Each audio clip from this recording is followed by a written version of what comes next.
a potato chip bag stuffed with cash, mold-infested hotel rooms, and top city officials caught on wiretaps. This isn't a movie script. It's the reality of New York City's migrant shelter crisis. Yeah, it sounds completely made up, but it's very real. Right. Welcome to this deep dive, everyone. We have a massive, just unbelievable story for you today. You really do. So, just to hook you in on the sheer scale here, since the spring of 2022, over 220,000 migrants arrived in New York City. Which is just a staggering number of people. Exactly. And to handle this unprecedented influx, the city basically bypassed its normal rules to hand out these massive, quote-unquote, emergency contracts. Right, with basically zero oversight. Yeah. But according to a stack of new federal indictments, a 60-page audit from the New York City Comptroller, and Department of Investigation reports, this emergency response quickly morphed into a complete disaster. A total mess. Today's mission is to unpack how a humanitarian crisis collided with widespread fiscal mismanagement and just shocking ethical breaches at the highest levels of city government. Yeah, but real quick, before we jump into the mechanics of how this happened, I need to state clearly, for you, the listener, how we're approaching this material. Good point. Go ahead. So, the sources we're looking at detail severe allegations against Democratic officials in the mayor's inner circle. But we are strictly reporting the facts as they are documented in these official audits and federal indictments. Right, it's just the facts. Exactly. We are not taking political sides. We're not endorsing any specific political viewpoint. Our objective is just to look impartially at the breakdown of city systems, relying entirely on verified data. Okay, let's unpack this. Because before we get into the criminal bribery charges and, the wiretaps, we first need to follow the money. Always follow the money. Right. Because you can't understand the alleged corruption without understanding the exact financial system that allowed it to flourish. Right. And that system was the emergency spending. Exactly. In a normal municipal environment, if a city wants to spend hundreds of millions of taxpayer dollars, there is an incredibly rigorous request for proposal, or RFP, process. Yeah, companies submit competitive bids, the city vets them. The controller's office reviews the contract to make sure taxpayers aren't getting scammed. But an emergency declaration just bypasses that entire safety net. It completely eliminates it. The executive branch can just issue massive no-bid contracts directly to whoever they want. Which brings us to the city's relationship with a company called DocGo. Oh man, DocGo. Yeah. The administration handed DocGo a $432 million no-bid contract to run emergency migrant shelters. And the glaring issue that the controller's audit found is that DocGo is a medical testing company. Wait, medical testing? Like, what does that even mean? Like, their primary experience was administering mobile COVID vaccines. You're kidding? No, they had absolutely zero background in securing real estate or managing emergency housing or, providing social services. I mean, giving DocGo this massive housing contract is like hiring an accountant to perform open heart surgery, right? Basically, yeah. But paying them a bonus for every hour the patient stays asleep. The incentive structure is entirely detached from the actual service required. Exactly.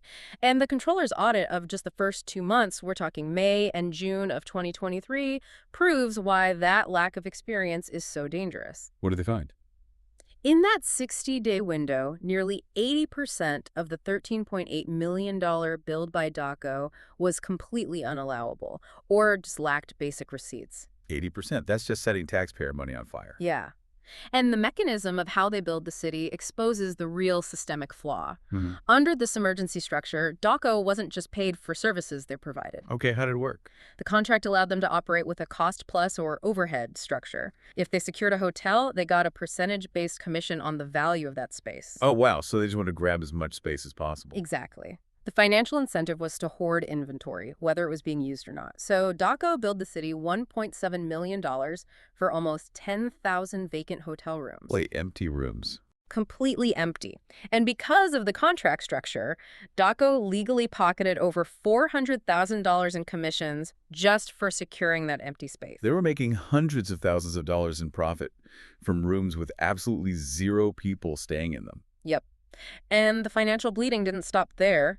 They spent over $2 million on unauthorized security staff and over $500,000 on unauthorized medical staff. Jeez.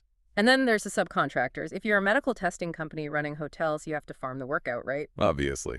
DocGo funneled 67% of their funds to subcontractors, but the city's housing department failed to pre-approve a single one of the 41 subcontractors they used. Not a single one. Wait, if the controller warned the city and they found all these missing receipts, how did this keep going? Well, what's fascinating here is how the mechanics of emergency powers actually operate when they get challenged. Right. The Controller's Office officially denied this contract in September 2023. They formally warned the city about DocGo. Okay, so the system tried to work. It tried. But the Adams administration simply used its executive authority to override the Controller's denial and push the contract through anyway. Wow. So they just ignored the watchdog. Exactly.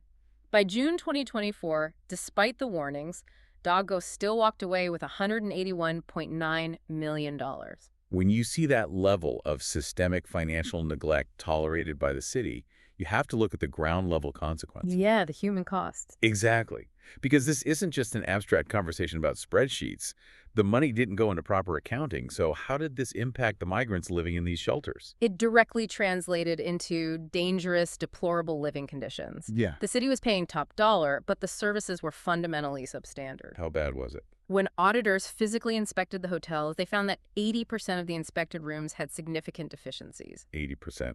The details in the audit are incredibly grim. Like there's a part about room 261 at the Sure Stay in Albany. Oh, yeah, the smell. Right. The auditors documented this terrible smell permeating the space. The carpets were completely saturated with water. There was severe mold actively growing right above the window. From condensation just pouring in, and it wasn't an isolated incident. No. At the Vibe Hotel in Brooklyn, there was a family of 6 crammed into a single adjoining room. The ceiling in their assigned room was actively leaking, the carpet was soaked, and it just reeked of mold and mildew. And auditors surveyed the migrants directly, and 74 people reported living with active infestations of roaches, mice, and bedbugs. And what about the caseworkers? Weren't they supposed to be helping people figure out school and work? Yeah, that was a core component of the contract. But DocGo vastly understaffed those vital roles. Right. The contract explicitly required a ratio of 1 caseworker for every 30 rooms during the day. And they fell short by nearly 1,700 hours across 15 different hotels. A quarter of the people surveyed didn't even realize they had the legal right to enroll their kids in local schools. I just keep coming back to the math here. The city is paying a premium flat rate of $170 a night per room, plus millions extra for food, plus security. It's premium municipal revenue. Right. How can people be living with mold and bed bugs for that price? Yeah. Was anyone from the city actually checking on this? Well, normally the Department of Housing Preservation and Development, HPD, monitors this. But under the emergency framework, HPD basically let DocGo police itself. They're joking. Nope. The city conducted only 1 physical inspection of a single New York City hotel. They relied entirely on the vendor to self-certify that things were safe. So the profit-driven contractor is responsible for its own oversight. No wonder it failed. But, I mean, why did no one pull the plug? That's the big question. Because usually, some bureaucratic failsafe eventually trips. But in this case, the blind eye wasn't an accident. It was allegedly being directed from the top down. Right. When hundreds of millions of dollars flow with zero oversight, it creates a massive magnet for corruption. Which brings us to the 2 massive corruption probes targeting the highest levels of city government. Yeah. The first is a federal probe into City Council member Farrah Lewis and her sister, Debbie Louie. She's an aide to Governor Kathy Hochul, right? Correct. Prosecutors are looking into kickbacks related to a nonprofit called BHRGS. Now wait, BHRAGS was originally an at-home medical care nonprofit. If an at-home medical provider suddenly jumps into running $200 million in emergency shelter contracts. It doesn't just happen organically. Exactly. Someone on the inside had to rewrite their vendor profile and push them to the front of the line. And that abrupt expansion is what triggered the federal scrutiny. But the second probe is even wilder. The Manhattan District Attorney indicted individuals incredibly close to Mayor Eric Adams. Okay, who are we talking about? Ingrid Lewis-Martin, his chief advisor, and Jesse Hamilton, a top official at DCS, the Department of Citywide Administrative Services. For you guys listening who don't know DCS, they are essentially the city's mega landlord. They control billions in real estate leases. Meaning Hamilton held the keys every real estate developer wants. And according to the indictment, Lewis-Martin and Hamilton pushed city agencies to give lucrative shelter leases to a specific developer named Yechiel Landau. And what did they get in return? Landau allegedly paid for major renovations to both of their private homes and handed Lewis Martin $100,000 in cash. Unbelievable. Okay. Here's where it gets really interesting, though. It's not just the corruption. It's the sheer sloppiness. It's like a bad mob movie. Totally. They are using encrypted apps like Signal to be secretive, but then they literally text the exact street addresses of the properties they want favors for. Oh, the audio recordings are crazy. Yeah. Lewis Martin calls Hamilton and tells him she's getting a dumpster to clear out his basement. She says on a recorded line, "I'll call my Jewish boys and tell them," referring to the developer's painters. She's actively coordinating private home renovations funded by a city contractor on a recorded phone line. Do they really think they wouldn't get caught? Well, that sloppiness speaks to a profound culture of impunity. When leaders control emergency levers of power and billions are moving without red tape, their psychology shifts. They feel untouchable. Exactly. The standard rules don't apply to them anymore, so they stop looking over their shoulder. They leave massive paper trails. And that feeling of being untouchable didn't just stop at text messages.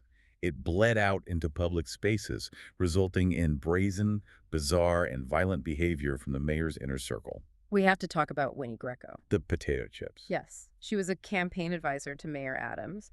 The Department of Investigation detailed this incident where Greco approached a journalist out in the open and aggressively insisted on giving her an open bag of potato chips. Wait, an open bag of chips? Yeah, the journalist declined, but Greco forced it on her.